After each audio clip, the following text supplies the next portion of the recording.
categories developed which developed about 2.5 centuries, that is up to the middle of 18th century, which continued for a few years till Adam Smith wrote in 1776 is a famous book, The Wealth of Nations, and the classical economics took place, and the period after that are clear before us. Islamic economics also began from early period of Islam, then in this developed and it passed through 6 phases which I just present before you. Now in these phases also we find there is a period which may be called as a dormant period, which for some people may be just like a great gap. Now here is the first phase of the development of Islamic economics. Now one more thing I should like to mention before I just describe these phases, that during these developments at certain stages of history there have been some convergence and divergence between European West and Arab Islamic East. At all stages of convergence, either of the two benefited from this convergence. At the first stage, at the second stage, when Muslim benefited, and the second phase, West benefited, and the fifth stage, the again Muslim benefited from this convergence, as we will just see during these phases. The first phase, this started with the 7th century or the 1st century of Islam. It may be called the formation period. This phase continued for about a century. During this period, Muslim scholars based their ideas on Quran and Sunnah, and for the new problem they used qiyas or analogical reasoning or ijtihad, fresh and original thinking, and also they just depended on their own perception and experiences. They did not look towards outside sources. For their simple economy, these sources were enough to work. Now at the end of the 1st century Islam and the early 8th century, some translation houses were established. Caliph Mamun established Baitul Hikmah, famous Baitul Hikmah, in which he called scholars from Rome, Persia and India. Their famous works were translated, and Muslim scholars were learned those ideas, and they make certain additions and interpretations and commentary over these ideas. This process continued for about 3 centuries, from 8 to 4th century, from 8 to 11th century. Interestingly, the translators were Jews and Christians, but the commentators were Muslim philosophers and scholars. Then the retranslation and transmission period starts from 12th century. Although some beginning was even before that, the Arabic sources which consisted Greek ideas and commentaries of Muslim philosophers and scholars, they were now translated toward the European and Latin languages. And as we know that before economics became science of economics, economic ideas were discussed in books of philosophy, religion, political sciences, social books, and so in these philosophical or political books, economic ideas of Muslim scholars were also found, and through the translation, their ideas also reached to the West, and the scholars in the West learned those ideas, and now after getting this translation, a kind of revival or awakening started in the West, and scholastic economics developed. Now, here is the proof that Islamic economics has embraced the development of the conventional economics, and the fact that scholastic economics develop their economic ideas or base their economic ideas on Muslim scholars' commentaries, their ideas, because just before scholastic economics, about 5 centuries, there were no worth mentioned economic ideas. Now, what is the reason that no economic ideas were found among the predecessors of this scholastic economics? How they just started from nothing to so remarkable economic ideas? The answer is that it is because they learned and understood and based their ideas on Muslim scholars' economic ideas, which they got through the translations and mixed with the Greek scholars' ideas and commentaries. This is something which is now recognized by many Western scholars as well.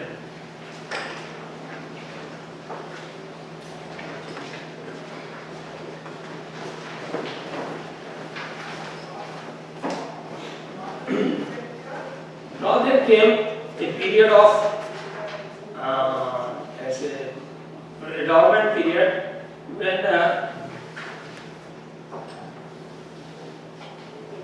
Muslim scholars, there is nothing reported about Muslim scholars' original ideas. What happened up to 15th century, almost all of us know. 15th century is considered as the zenith of Islamic sciences. We have in this century Ibn Khaldun, Al-Maqrizi, Asadi, Ibn al-Azraq, Al-Dawani, so many scholars who wrote on economic and social ideas. After 15th century, 16th century, 17th century, even in early 18th century, we do not find any worth mentioned book which can be presented in which can be compared with the contributions of those scholars who lived up to 15th century.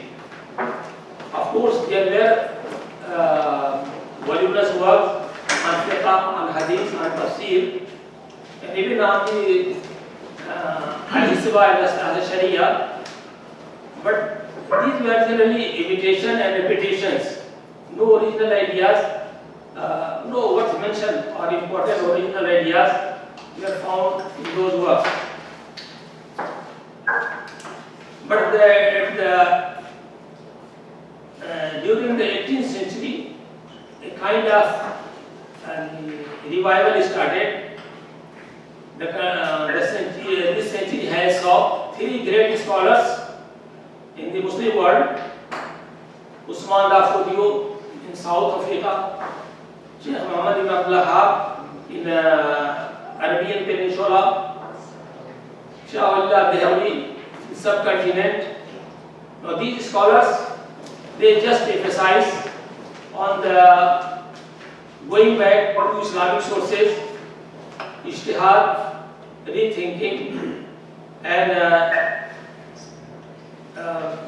the kind of revival started.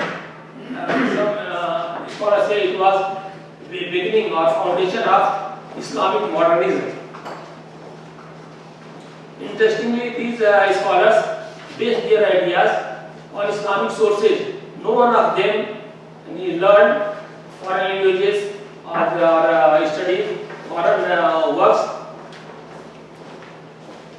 Now, the 5th phase started in the 19th century when Napoleon invaded Egypt. British government colonized India and many regions of subcontinent. Now, Muslim masses and scholars got an exposure to European economy and European sciences.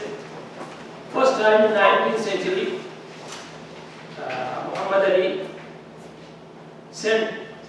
the ruler of Egypt, sent a delegation to France to study European languages and their art and sciences. Many scholars from India also traveled to Europe.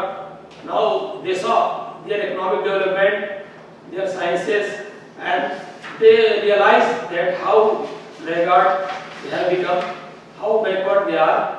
When they returned, they emphasized on opening of modern schools and learning modern ideas and rethinking what their situations.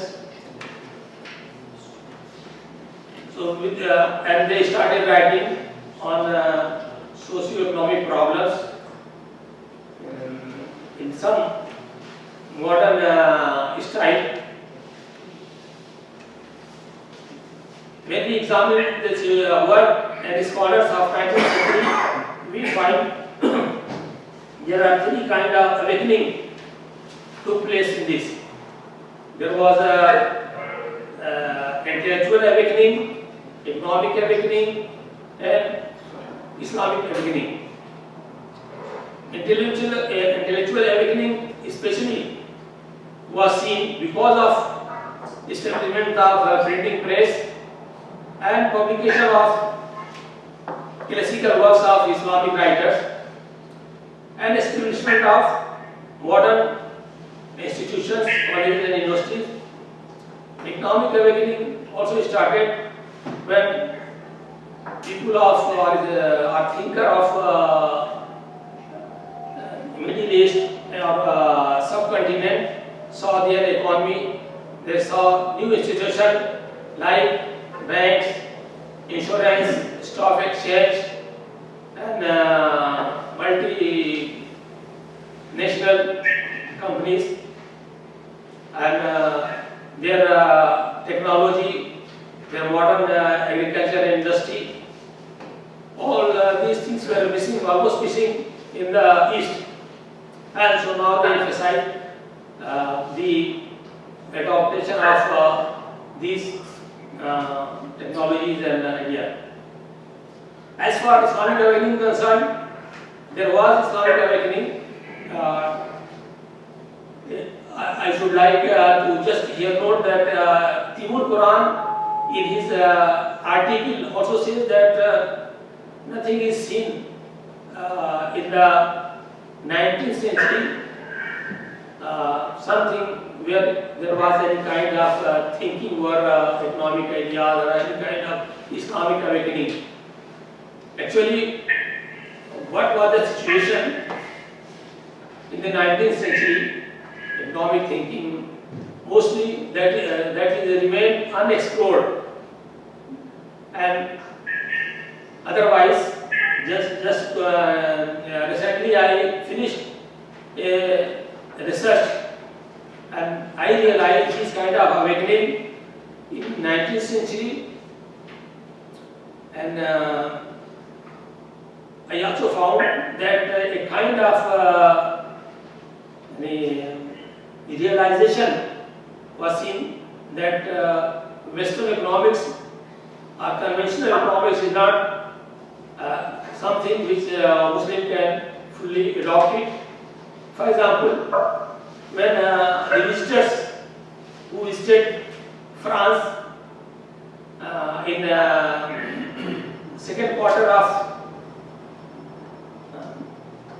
19th century, they praised that their banking system is very nice, but unfortunately it is based on interest. In the same way, Al-Tahtawi, who was sent as a guide in translator to France. He wrote after coming back his memoir, in which he mentioned that the economy of France is a very good economy had it not been based on interest. Their earning is not based on interest. In the same way, Abdul Rahman al-Kawakibi also criticized the practice of interest. Muhammad Abdu, about which generally it is said that he legalized bank interest. I searched it all work, I never find anything where he legalized interest. So what I want to say that in the 19th century there was some kind of Islamic awakening, and the scholar thought that for our problem we must take guidance from Quran and Sunnah. Now, sixth phase is the period of 20th century, about which most of us we know, and about which Timur Quran says that is the birth period of Islamic economics, which is not correct. And he says that Islamic economics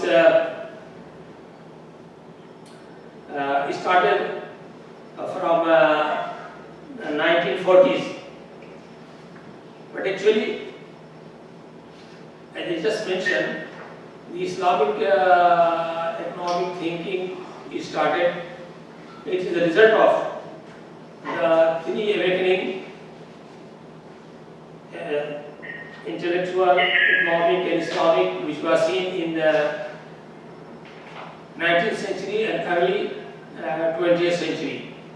And people started writing both in Arabic and in Indian languages on economic problems. In the beginning, there were only written certain articles. I given many examples in my paper. But the Islamic economics full book, which appeared in not in the 1940s but in 1939, which was written by scholars from India, and the title of the book is Economic System of Islam. It is recently translated into English, about a passage of about 70 years.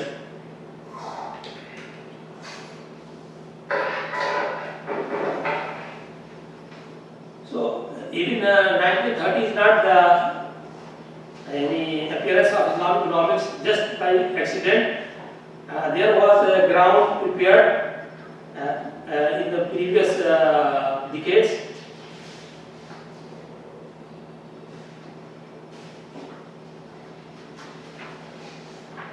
One of the assertion of Quran is that Islamic economics is a handiwork of Quran. Now it will be noted that the first book which was written by which I just mentioned, he did not belong to the school of Maulana Maududi. In fact, he was having a just opposite stand. He belonged to another school which is called Deoband, which is always stood against Jamaat Islami and Maulana Maududi.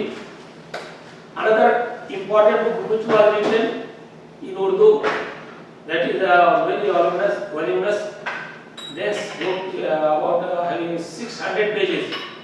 It was written in 1945 by Gilani. He was a professor of Islamic studies in Usmania University, Hyderabad. He also belonged to the school of he was also not belonging to Jamaat Islami or to Maulana Maududi. Then the other writer which I just mentioned, Sheikh Mahmood Ahmad, when he wrote the book, in his preface he wrote that he benefited from suggestion of Maulana Abul Kalam Azad, a famous nationalist leader who became after partition the first education minister of India. And also he benefited from P. N. Dhar.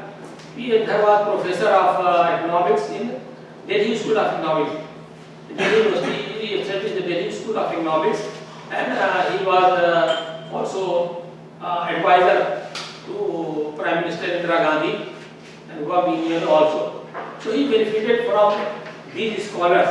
Or we can say that it is something which is sectarian or which belongs to Maulana Maududi. Now,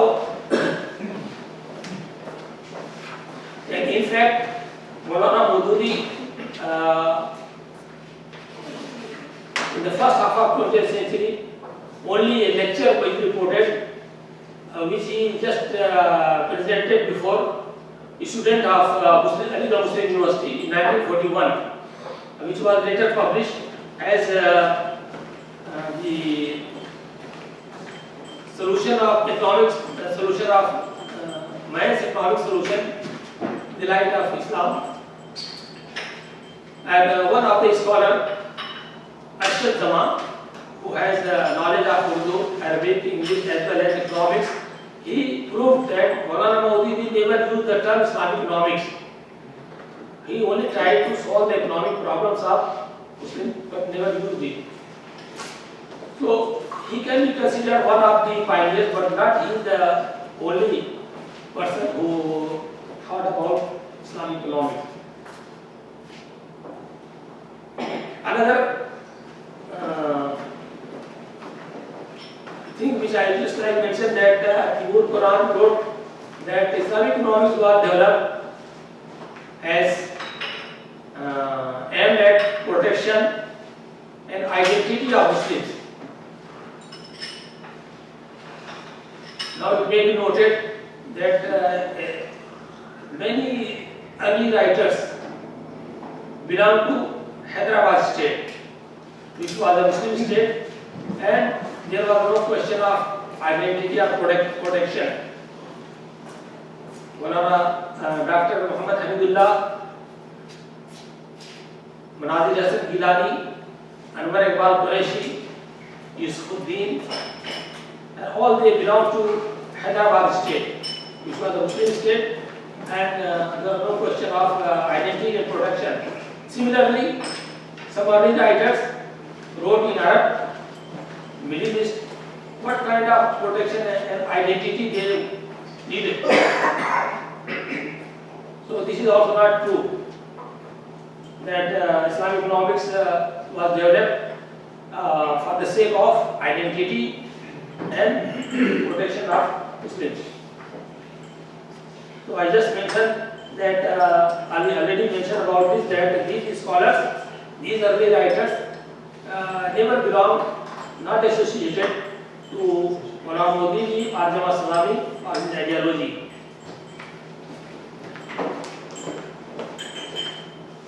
I already said about this, that it was not an identity of protection.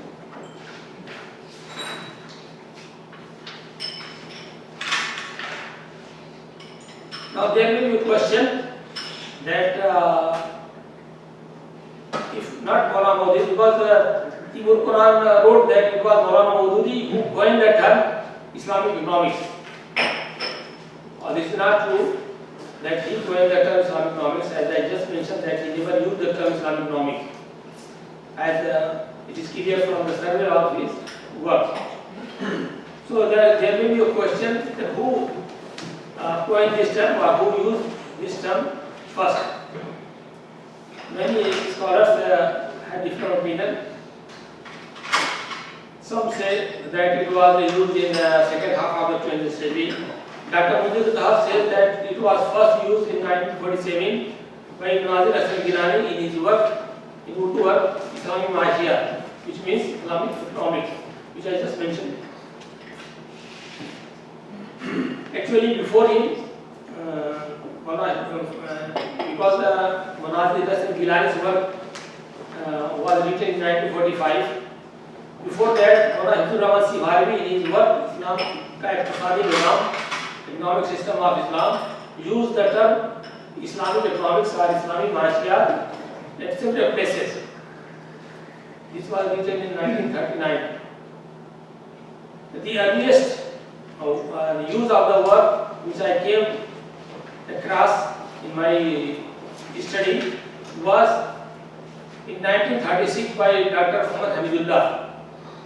In his work, Islam's Solution of Economic Problems, he used at different places the term Islamic economic.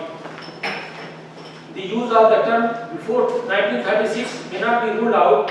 Actually, need investigation. But this is without intention. During our reading of works, I came across that first time to the till now existing by knowledge. First time it was used by Dr. Muhammad Hamidullah in 1936.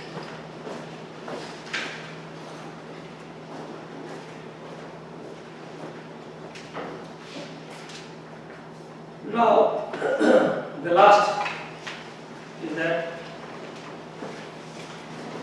what may be the motive of this attributing Islamic economic to Maulana Maududi Islami by so famous scholars like Ibn Quran and some others.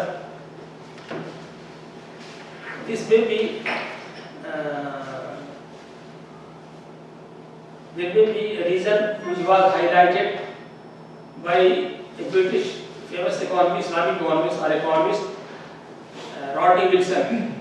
He recently held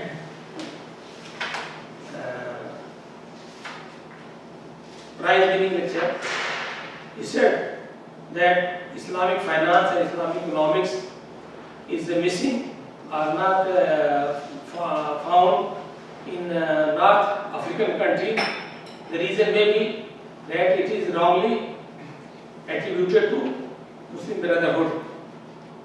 So now many people who are antagonists or opposed to Islamic economics or Islamic finance, Islamic banking, they say that this is belonging to Muslim fundamentalists, or it is sometimes even they are not afraid to attribute it to that, saying that it just helping terrorism or something like that. Because if you just attribute anyone to terrorism, that it means that now it is to be condemned by everyone. So that is also we have seen a few years before when some incidents took place and there was a move against Islamic economics, Islamic movement, Islamic finance. So such kind of allegations were also mentioned by some writers that it should be stopped because it is helping to such elements. So by this I just finish my talk on this subject.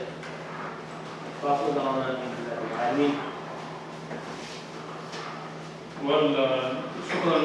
Thank you, Professor Slahi, for this very informative and very deep analysis of what Quran wrote about Islamic economics.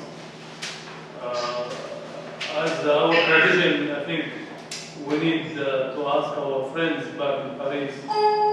They need and they want to comment and ask questions regarding this matter.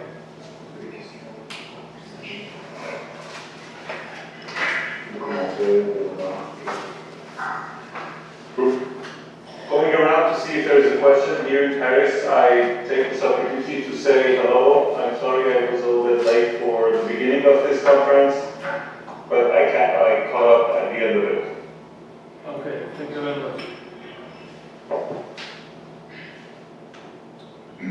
Maybe one just quick question. Maybe see. Can you the question? Go ahead. Thank you very much. very thoughtful paper and explanation. Just going back to the sixth period that you highlighted, and the progress of the Islamic State and all that. There's one period, the fourth one, that is kind of striking. That you say it was the period where there was this three awakening, intellectual, economic, and Islamic. And though you call it a dormant period, the fourth phase, right? And this is, if you look at what's happening in the Western world, this is where the most of the intellectual production has been going on, especially what we call the highlights or enlightenment period in Europe. And said probably the same time that Adam Smith wrote his famous book, the Wealth of Nations and all that. So I didn't really understand why you call it dormant, and what was the production of the Islamic scholars during this period. You want to answer now?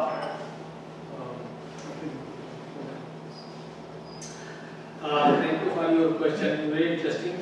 Actually, there were books written, scholars, schools and Islamic universities were established, but the general character of the period was imitation and repetition.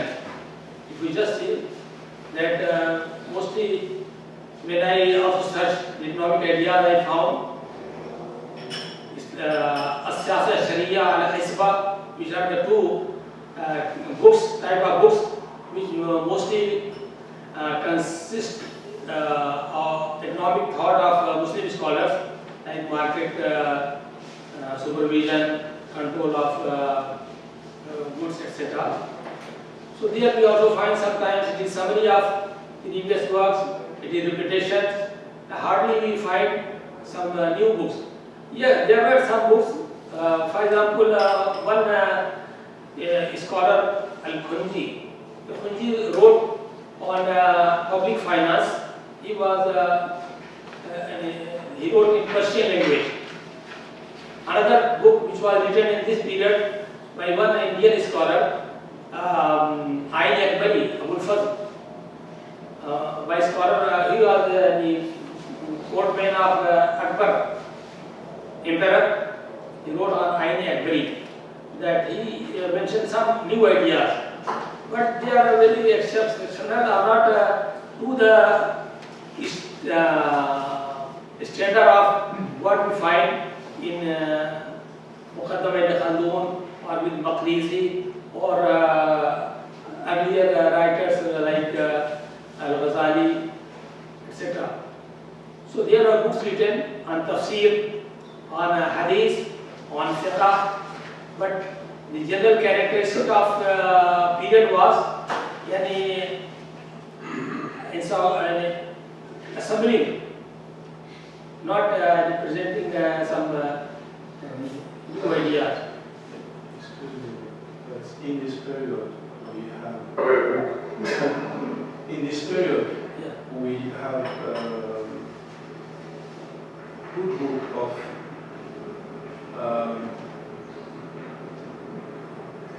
his name is Al-Khamsi, is on public finance. It's a good book. No, I have seen it. There are some small, in fact, in my work about 16th century Muslim economic thinking institution, I just noted Khamsi also. But even we don't say that it was the sterile period fully.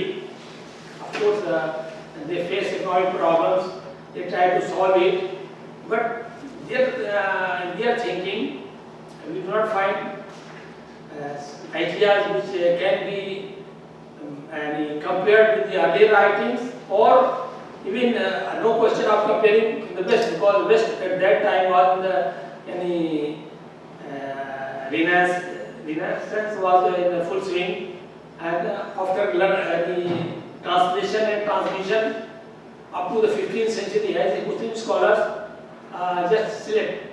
And now the steering of knowledge and scientific thinking, it was just controlled by Europe. That is the fact. Right. Some authors would point out that Muqaddimah from the Khartoum is really like the starting point of the, trying to put a theory behind Islamic economics, at least Islamic thought about economy. Muqaddimah and Al-Ghazali as well with Maqasid al-Sharia. Would you say that's kind of it has been a starting point, or it was like just, as you say, just repeating ideas that was already formulated? No, I never say that Khartoum was among those who belong to the period of repetition or imitation. Of course, he presented so many ideas, but they are not the starting point, they were a culmination of period.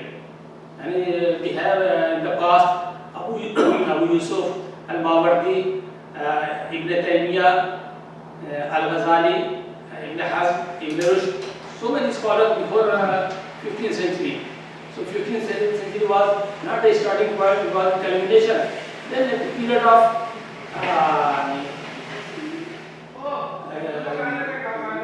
a period of decadence started, and this continued for 2nd century, in which original ideas were not so important to mention or to compare with the previous period or to the West.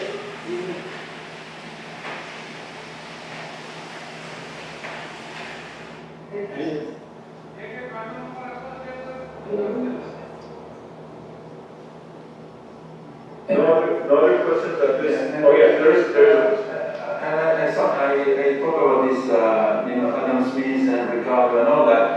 Did you find any trace or reaction from the Muslim scholars on this first writing in the West? The kind of the founding father of economics.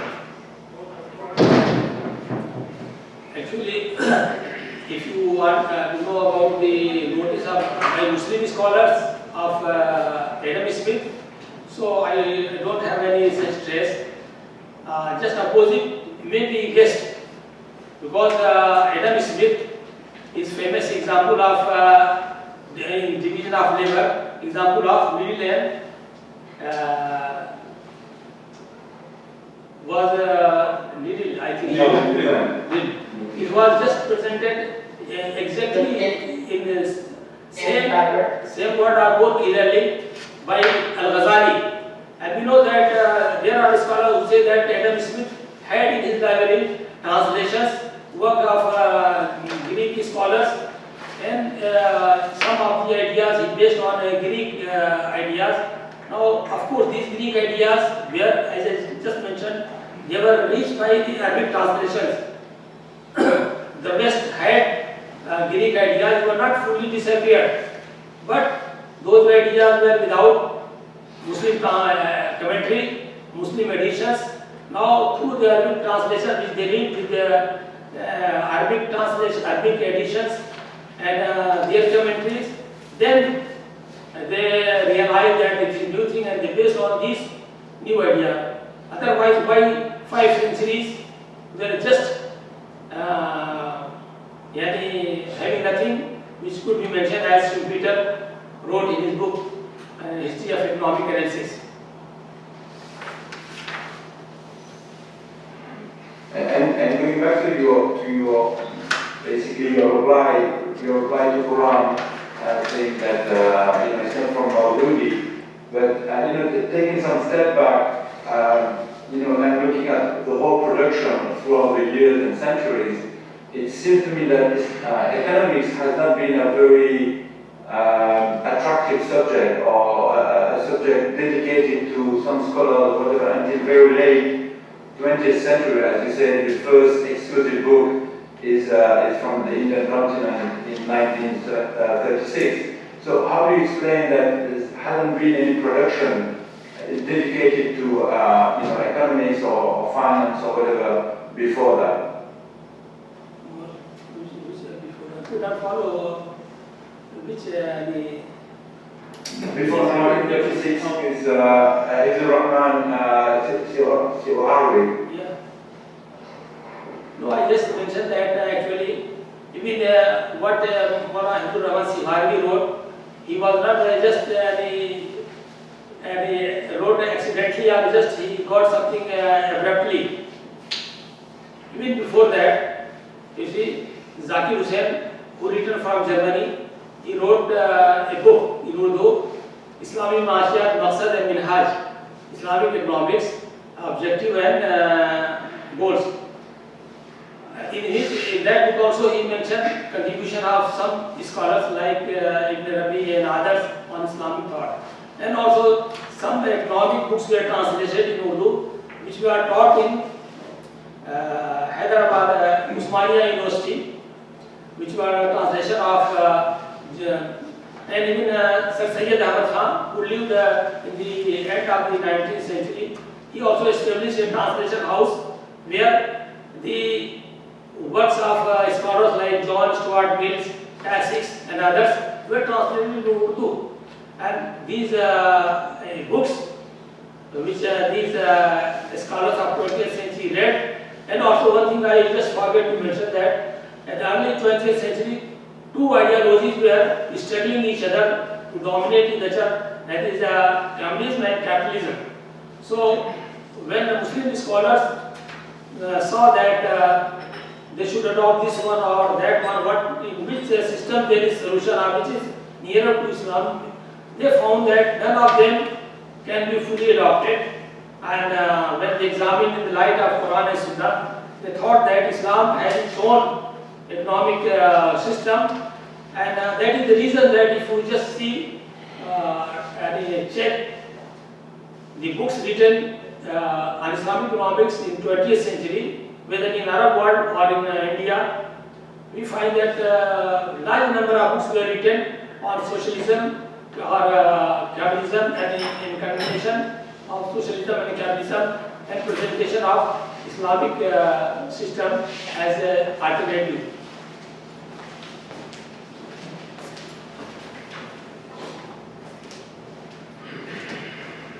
And for the creation of the IDB in 1975, do you know what the source of inspiration? Any authors that was maybe used or anything? Actually, as I mentioned that from beginning of 20th century, writing on economic issues started, which was not found in the previous centuries. And the reason I already mentioned, there are different kinds of awakening. Now, after in 1975, actually, our university, King Abdullah University, organized.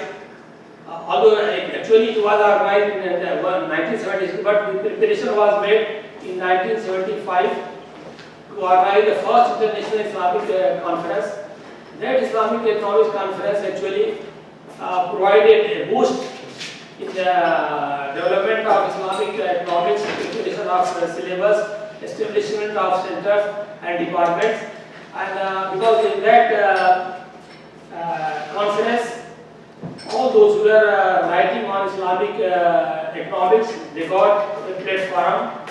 They assembled together, they were introduced to each other, they discussed the problem, and that provided a kind of atmosphere that may be one of the reasons for establishment of IDB.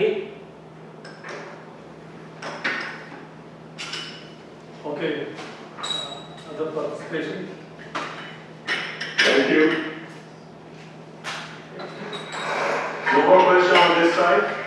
Okay. Complete the please. Questions? My name is Sarkam. I'm at the finance department across from this building. I think one commonality that I share with Quran is I'm also American or Turkish origins, but I'm not sure if we share the same ideas. So first of all, thank you so much for the presentation. So my question is about the unit of economics is the firm. And in theory, if you look at the history and you cover the history, every individual was a business owner at a firm. They harvested their products from the field and they sold in the marketplace. And there are so many regulations. If you look at, and one thing I noticed that you didn't mention, from 14th century to 20th century, there is the existence of Ottoman Empire. And there were so many rules in place about a farmer selling its product in the marketplace. There were price controls, there were the permits that the person needed to take to sell their products, and everything was governed actually around the Islamic rules. Yes, there were not maybe any structured book, but there were so many legal documents and correspondence in the government agencies at the time. My question is really, do we really need a book, like just to show that Islamic economics existed at the firm level at the time, or should we or could we dig into these documents and just put them together and present them as a book, and then show that Islamic economics existed at the individual level, at the firm level, or at least as far as I know, from 14th to 20th century during the time of Ottoman Empire. So what do you think about that? Thank you for your question. Actually, Islamic economic thought, or even the history of Islamic economics, or economic history of Muslim states of the past. These are the areas which are unfortunately received less attention by the scholars, and especially about the Ottoman system or works. We have very scarce information, especially because of Turkish language. They are, as far as language is concerned, they are independent of other languages, and so mostly they just teach, study, and make researches in Turkish, about which we are not so much aware, and we do not know any Turkish. So what was happening there? Still you see thousands manuscripts are lying in archives, you see. So there is room for research. No, what I am saying, it is to the extent of my limited research. My limited research, please. What I say, my limited research and limited finding. For example, I said that Islamic economic term was used in 1936. I don't claim that this is final. There must have been earlier use. And still you see what the scholars, even maybe my statement that from 16th, 17th, 18th century was dormant period, maybe prove tomorrow wrong. I am not, this is up to the extent of my research until now. And if anyone knows, I will come in, and I would like to know what great works were done in this period, 16th, 17th, 18th century. Of course, we have in the end of the 16th century, not at the middle of 16th century, Shahwullah's work, Hujjatullah al-Baligha, in which he has given the idea of irtifaqat, socio-economic development, in which he gave the idea that there should be, there may come a period when there will be a system which is similar to, governments of government, or something like that. And but these are not very few, not very common. If I may just make a very small comment, maybe economics itself, whether the capitalism or Islam or another, the field itself maybe came to existence very recently, saying about maybe 200 or 300 years. The world itself, economics, and that encouraged scholars to write a specific book about it. So I'm not saying this truth. I'm laying this statement as what do you think about it? Do you think it is the economic as a field is considered new, maybe in the last 300 years. Previously, the human being was using it. Of course, they are living and they are practicing economics, but maybe they don't write a separate book, call it economics or whatever. And similarly, Muslims, they have the same experience, and now we are calling this new field of economics. Some people say capitalism, others socialism. We call it Islamic economics. Right. What Dr. Jacoba said, it is I think the student of history of law and economics, they know that it is wealth of nations, the work of Adam Smith, from which generally the history of economics is started. It is said to be formal building. Although there are capitalist writings, democrats writings, but formal beginning is said to be that of the publication of wealth of nation. I agree, economic thinking is as old as man himself. I really tell to my student that when Adam Islam was just thrown from paradise, because of he wanted some economic efficiency, he wanted to improve his position, food or cloth and something, etc. So, but you see, of course, the writing or thinking in little form developed gradually. And there is also a question sometimes, when economics was used in the conventional economy, that is also a subject. Sometimes they say that this writer used first, and sometimes say that writer said use first the economics, the word economics. Is it possible to ask all questions and after this we'll go?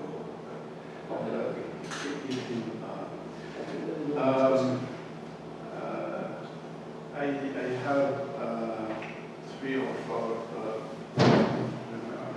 remarks. Firstly, I think that your thinking is based on the linear approach, in which you suppose that that all of the Muslim scholars in a different period, they work on the same street, which you call Islamic economics. I think that we need to go beyond this linear evolutionist approach, because in the reality, which we call an economic thinking, is a reflection of life of people.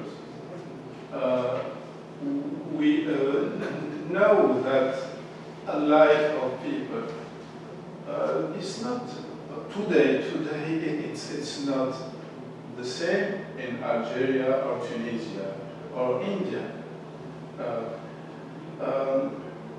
Also, I think that we have problem with anachronism. You know, anachronism, it's when I use a concept of a term in a period where he was not born yet. When we look to the history, we know that the concept, the word of economy is used in the first time in the sense of science in 1878 with a publication of a book of Khalil Ghanem. It's called الإقتصاد السياسي أو فن أو تدبير المنزل, political economy or the art of administration of house.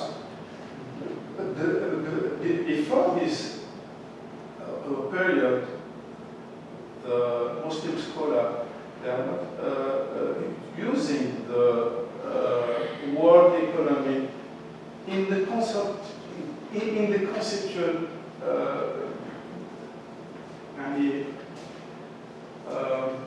they used الرزق, الخراج, الكسب, المعاش, etc. Also, I think that's a problem in your approach if your reflection is based only in the Urdu, English, and Arabic writing.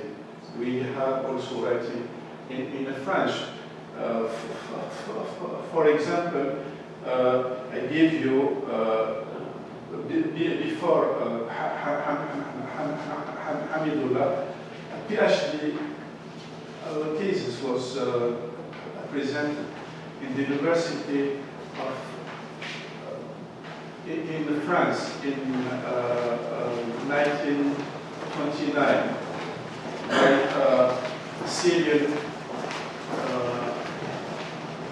His name is Al-Barazi, and the title of this thesis is Islam and Socialism. For your information, Hamidullah, he presents his PhD thesis in the same university. Also, we need to look to the Turkish literature. Actually, we know that in 1852,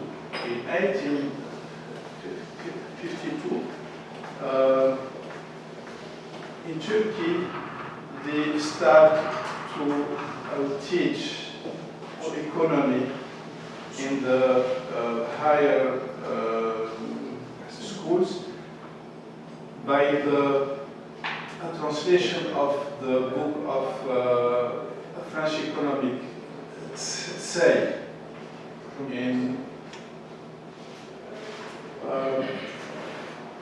after this I think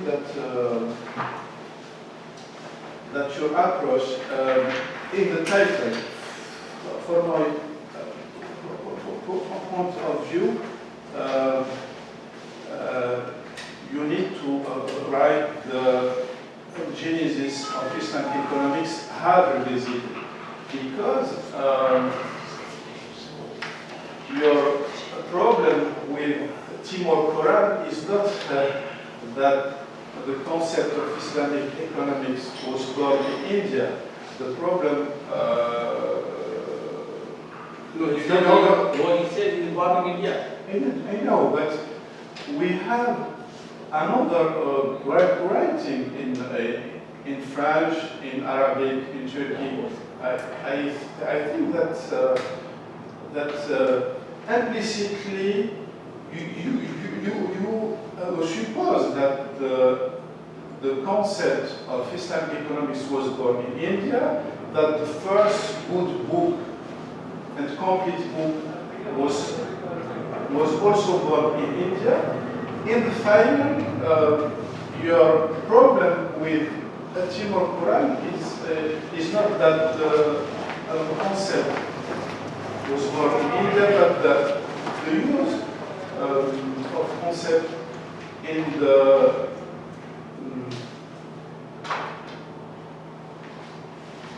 in the political sense. Donc, for me,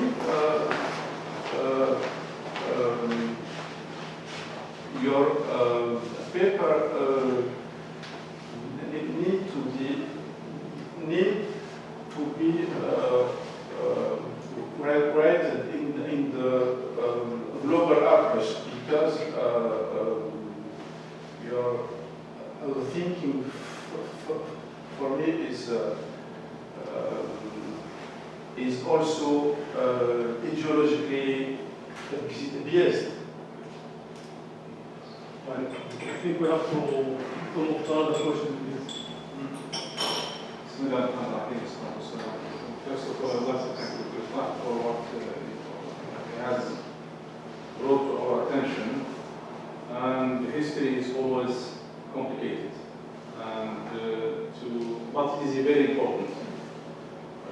instance, I've got in front of me a recent book that has been published by Yale University, is also shedding light on the rise of modern finance, called Forging Capitalism. So there is also on the other side, things are taking place and digging into history, in trying, I think, to say what went wrong, what went right, and how can we learn the lessons from history. That is very important for me. So my question, what lessons can be learned from this revisit that you have done in terms of the interaction that is taking place between, for instance, Islamic economics and finance on one hand, and conventional and ethical and alternative economics and finance on the other? And especially we are on an academic institutions, and we need to shed light and methodological ground for students how to treat such delicate subjects from an academic, an objective, an ideological point of view. So one of the things that might, I think, give us more horizon is not to concentrate on the thought itself, that you have only concentrated on the economic, the history of thought. But when we look into the history of human or Islam itself, for instance, so we do have Islam and economic affairs. And on that, we will really have a very wealth of information, very wealth of practices and models of economic and financial affairs from the beginning till now. Okay? And in that situation, we should not only limit ourselves if we just quote unquote use the term economics or Islamic economics, and we even in the West we find economics as a distinct discipline appeared only over the last 3 to centuries. But economic life of societies have evolved and have developed, and you will find that the writings is not limited only in a book titled economics. You will find sociology, law, even psychology, and so on. So this will enrich, I think, our literature, and of course, it is beyond, of course, the limit of our person. But this will, I think, be more fruitful than to go into the practices and life of the other question that is, I'm not sure on what basis have you developed your phases. You have displayed to us 6 phases. What is the methodology that you have used, or the idea of the model, in order to distinguish, to tell me that from the 8th to the 11th, this is on what basis? So I would like to understand. So, Comments? there's no opposition to the work. But we are not concentrating on thought only. Society have done very good Islamic economics, for example, in work. Society needs hospitals, make university. And I think during the Umayyad era, they built the Amawi mosque. I think you can buy it in 88 Hijra, I think, very early. And Jami'at al-Azhar also, and the educational system. And even in Al-Qarawiyyin, in Morocco, there are so many al-Qarawiyyin. This is economics also, but done by society. Not only are we concentrated on thought. They did applied economics, we can say, and Muslims have good contribution through history, through al-Qaf. What's your comment? Other questions from you? Please. No further questions on our side. Thank you. Okay. Maybe our last question from Jeddah. It's actually a comment for presentation. I happen to share with the Wafi's comment that we are fixating on this fixation on the term of economics narrows our focus, even if you go back in time. And as we know, Islam is not just a religion, it's a way of life for Muslims. So conducting the affairs of Muslims, how they conduct their affairs, running a house, running a business, education, goods and services, barter system.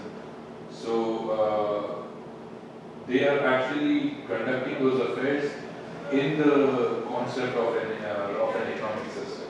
But not actually calling it economics does not exclude it from being in that area. So I think this fixation is also causing problems in the current stage of Islamic economics and Islamic finance, because when we narrow our focus to just conducting money transactions and using money for making money or goods and services, we are excluding those parts that are also, as he said, sociological, psychological, and legal areas. So the fixation we might need to get out of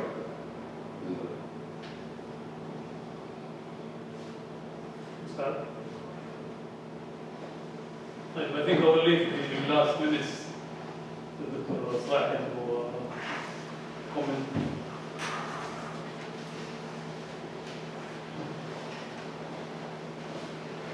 People for the comment and questions of Dr. Abdul Labas. Actually,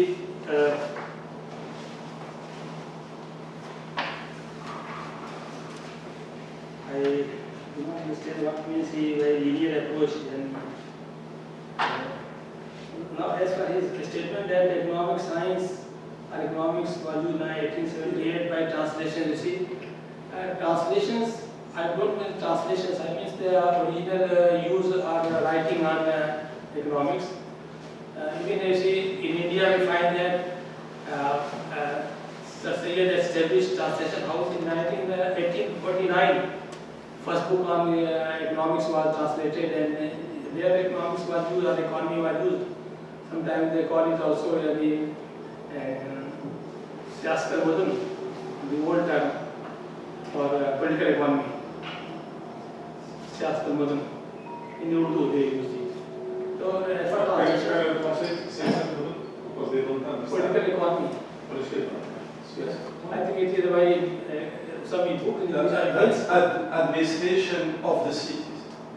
It is old term, Yeah. but you see, this is political science, political economy. I think by Bill or some writer written earlier title was political economy. Earlier, it was known as political. Political economy. Initially, economics was known as political. Political economy, they were translated because Siyasat-e-Mudun or Tadbir-e-Manzil, these are the things which the Muslim scholars and ulama, they knew from the Arabic works, Arabic translation of the Greek philosophy.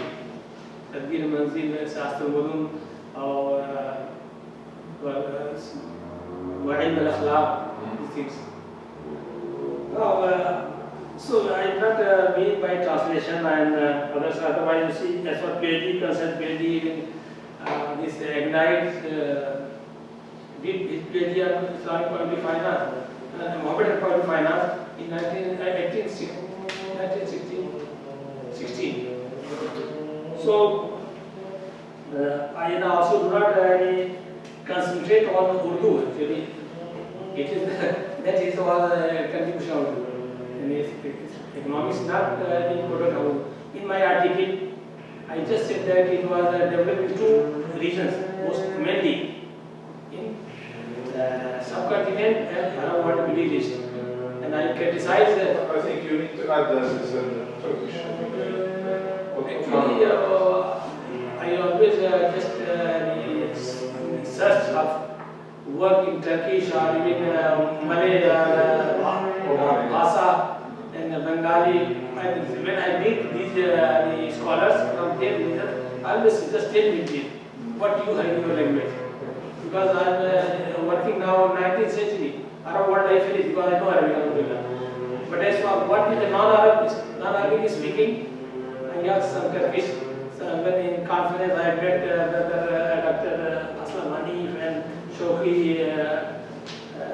and I asked, I want to just tell me what you have. So what it is, what I present, it is what I could get access and within my limitation, I don't say it is the final word. But I always, I just write in my book, it is just a sketch of thinking. Not the something. And I just say that my success is that it just instigates someone to just improve or add to this.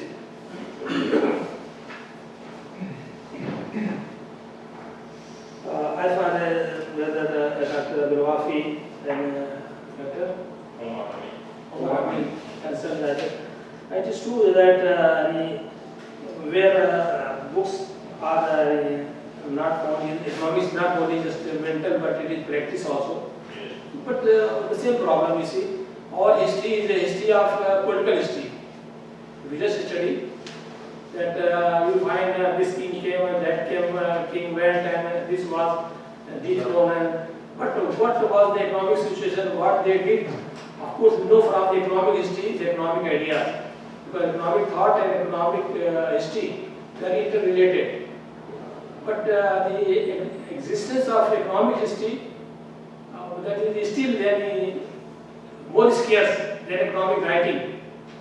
Economic writing we can just search from Ihya Ulumuddin or Al-Hikmah of Islam, Siyasat Sharia and other works, even from the religious books. But what was the economic history, what people eat and how they what they wear, how they earn, these kind of things are what were the system of taxation, very difficult to get. So there is lot of research actually. Islamic finance and Islamic economics, all these things, and of course with the great limitations what I presented, and on the basis of 6 phases.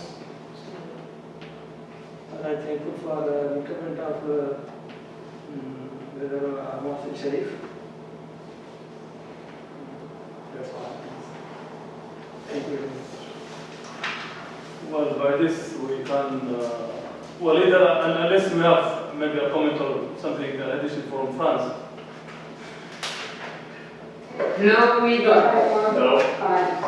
Then. But thank you very much for your presentation, Professor Islami. Okay, so we have to conclude. Thank you very much, everybody. Jeddah and Paris. So Thank you. A month later, inshallah, we will see each other. Thank you. Okay. Thank you. Yes, thank you. For Emily. Bye.